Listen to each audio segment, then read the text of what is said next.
Thursday, December 20th.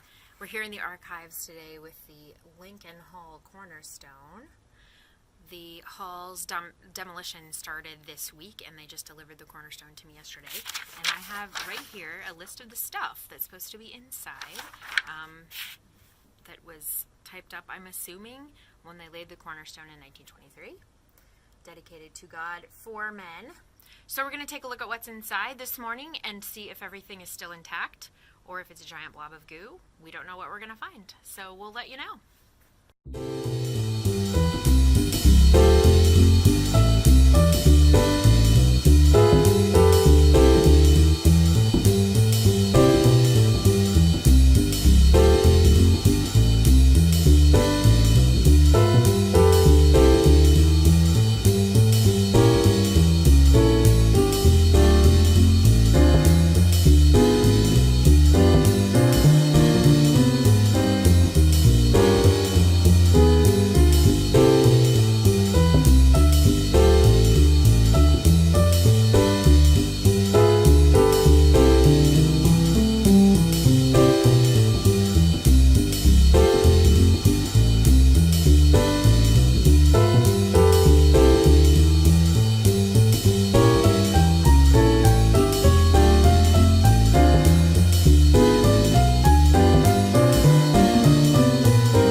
Well, we had some success.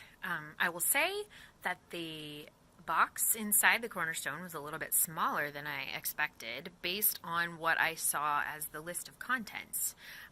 So the box is pretty small. So I'm going to flip the camera around and show you what I found, and we'll take a look. So this is the cornerstone. This is actually the back corner of it. The part that would have faced out is over here. So there you can see dedicated to God for Men, 1923. And I have some of the contents lying on the top. Most of what you see right there, I think, this item and these pages are from a catalog. It would have been the April 1923 Bluffton College catalog. I can read some of the contents. This item right here, oops, as I touch it too hard, is a folded issue of the Bluffton Alumnus, which was a small paper publication that would have been sent to alumni telling stories about what was happening on campus. So that was a recent issue of that. Down here on the cart, this is the lid to the time capsule that was inside the cornerstone. I think that it's copper, based on the oxidation that I think I'm seeing here on the inside of the lid. But it was pretty much just friction fit, and so I was able to kind of pry it open with a screwdriver and pop it off that way. And then I put some of the other contents here in this plastic bin as I found them. So here you can see a copy of the Bluffton News. It's slightly unfolded now. It was folded pretty tightly. So I'm going to slowly fold it in because I'm going to show you the date on the top. This is tricky to do with one hand.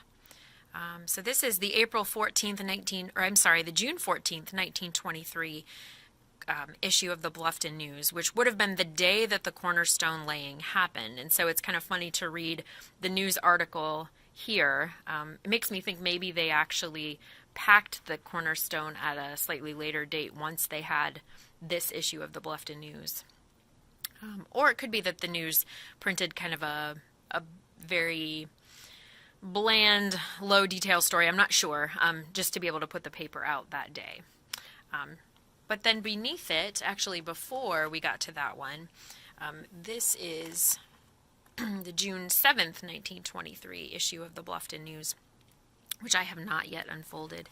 And you can see that it's kind of Definitely had some water and insect damage.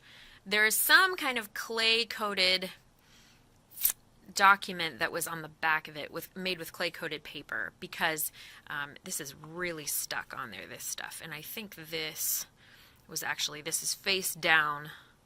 This would have been sitting right where my hand is, in the layers of stuff in the Cornerstone time capsule.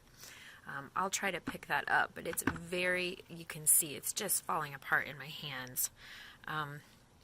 So as I said, this would have been laying kind of like this inside the time capsule.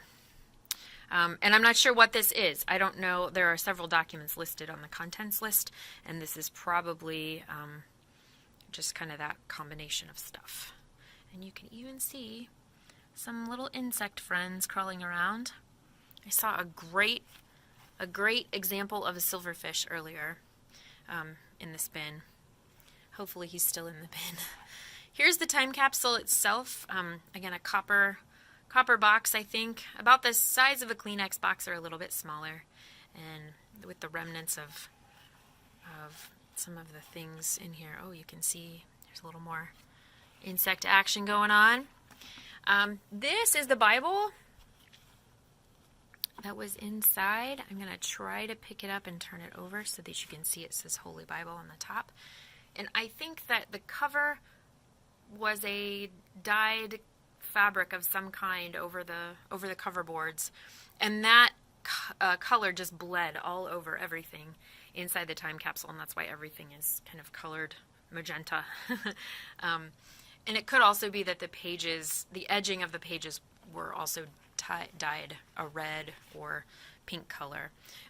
You can see the insect damage here on the foredge of the Bible. I mean, obviously there's quite a bit, but yeah, there's a little silverfish hanging out in there. Might be a dead silverfish, I'm not sure. So bookworms. And probably the three items that were in the best condition were the Lincoln penny and the Liberty dime and the Buffalo nickel that were included. This Liberty dime right here was on the very top when I first opened the time capsule cover yesterday, just to see what kind of tools and supplies I might need. I was able to use a regular screwdriver to pop the lid open, and that little dime was sitting right in the center of the cover of this Bible.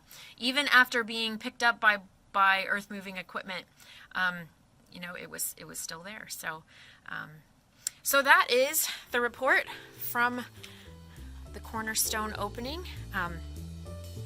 Again, I was kind of surprised at the small size of the box, but everything was kind of tightly packed in there. And so that's a glimpse back to 1923 in the summer and the kinds of things that